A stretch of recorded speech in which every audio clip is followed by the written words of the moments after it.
Et salut, petite vidéo spéciale aujourd'hui où on va faire un retour rapide, un bilan sur ces 3 mois passés avec dans un premier temps un bilan sur ce cycle en musculation où j'affiche déjà 7 kilos sur la balance. Oui, déjà. Et puis on va passer en revue dans un second temps mon programme d'entraînement en vue de la préparation de mon objectif majeur de la saison. C'est parti. Donc je commence dans une première partie avec un bilan rapide sur mon cycle de musculation en force que j'ai entamé depuis le 24 janvier avec un poids qui affichait 87 kg. Donc j'aurais préféré commencer un petit mois avant, mais malheureusement, comme je l'expliquais dans une vidéo précédente, malheureusement, suite au petit pépin physique que j'ai eu, notamment ce blocage du dos qui m'a réellement handicapé, j'ai dû décaler mon départ sur mon cycle de musculation, donc du coup ça m'a fait prendre un petit peu de retard, mais bon, rien de grave.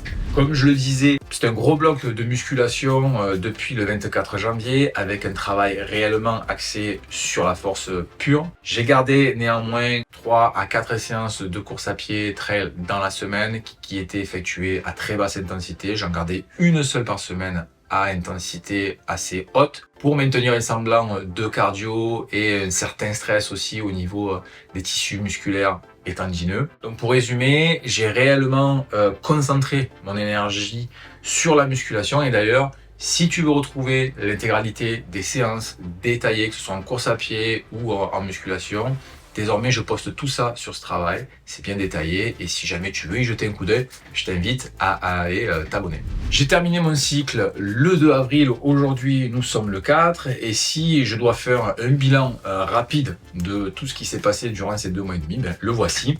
Tout d'abord, il y a plus 7 kg depuis janvier et plus 10 kg comparé à mon poids de l'année dernière. Donc, petite précision, je précise que c'est pas 7 kg de prise de muscle. Voilà, il y a là-dedans de la masse grasse et de l'eau.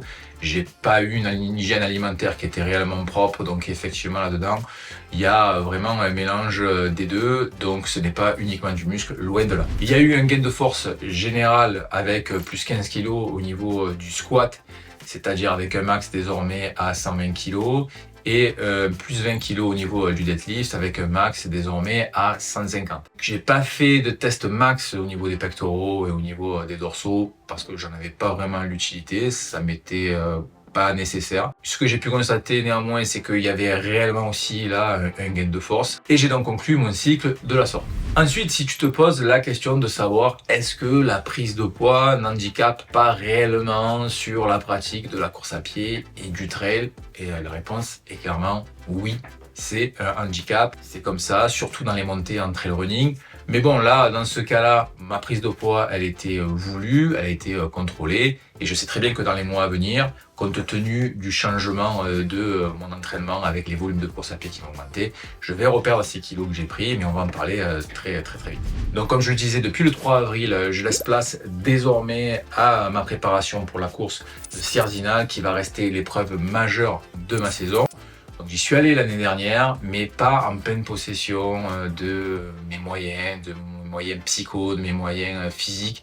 Donc cette année, je voulais vraiment me donner de nouveau ces moyens-là et d'arriver sur la ligne de départ, d'arriver dans une forme optimale pour en profiter pleinement et finir avec un sentiment de satisfaction et de quelque chose d'accompli. Pour me préparer, donc, j'ai switché désormais sur la course à pied et le trail et j'ai mis au second plan tout ce qui est musculation et renforcement musculaire. En ce qui concerne la course à pied, dans un premier temps, sur les 8 semaines qui vont arriver, je vais travailler sur un gros bloc de vitesse que je vais essentiellement travailler à plat, où le but sera vraiment de progresser et de transposer un maximum tous les acquis que j'ai pu avoir en musculation lorsque j'ai travaillé la force. Je garderai tout de même une sortie longue en trail running hebdomadaire de façon à garder un petit peu une qualité de pied en gardant un minimum de dénivelé. Puis je commencerai à en inclure davantage à quelques semaines du KV du marathon du Mont Blanc qui aura lieu le 23 juin et qui me servira clairement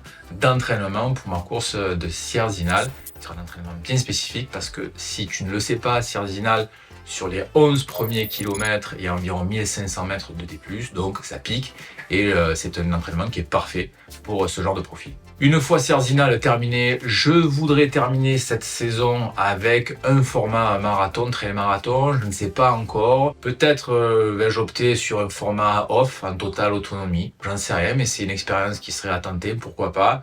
Mais bon, on verra bien. En ce qui concerne la musculation et le renforcement musculaire, comme je le disais, ça va passer au second plan. Je vais quand même tâcher de maintenir un peu tous les acquis et ce que j'ai pu acquérir au cours de ces derniers mois en effectuant des séances avec moins de volume, en travaillant l'aspect de la puissance. Plus j'approcherai de mes échéances, plus je travaillerai au poids du corps, comme je peux le proposer d'ailleurs dans mon nouveau programme de PPG, PPS, qui est spécialement dédié à la course à pied et au trail running. N'hésite pas à aller jeter un petit coup d'œil. Et pour terminer, si on parlait un petit peu de mon poids, est-ce que je vais me maintenir à ce stade? Ben non, comme je le disais tout à l'heure, la réponse est évidemment non. En fait, l'objectif serait de perdre environ 10 kg avant le KV du marathon du Mont Blanc, le 23 juin. Alors comment je vais faire? Honnêtement, c'est pas très compliqué, ça va être relativement simple. Au fil des années, j'ai appris à connaître mon corps. Je sais que ce sera pas un chemin de croix. Ben, pourquoi? Tout simplement parce que je sais très bien que d'un, je vais augmenter mes volumes d'entraînement en course à pied, donc ça va augmenter petit à petit. De deux, je vais avoir une hygiène alimentaire qui va être beaucoup plus équilibrée, sereine, sans non plus me prendre la tête parce que j'ai pas du tout envie. Et là, en fait, la perte de poids s'effectuera naturellement, sans vraiment que je me prenne la tête comme ça a pu s'effectuer les années précédentes. Mais bon, ce qui est intéressant là-dedans, c'est que je vais faire une ou deux vidéos pour qu'on puisse suivre cette évolution-là, suivre mon évolution au niveau de ma progression en course à pied, en effectuant un test, des tests, un test par mois, un test Rabbit.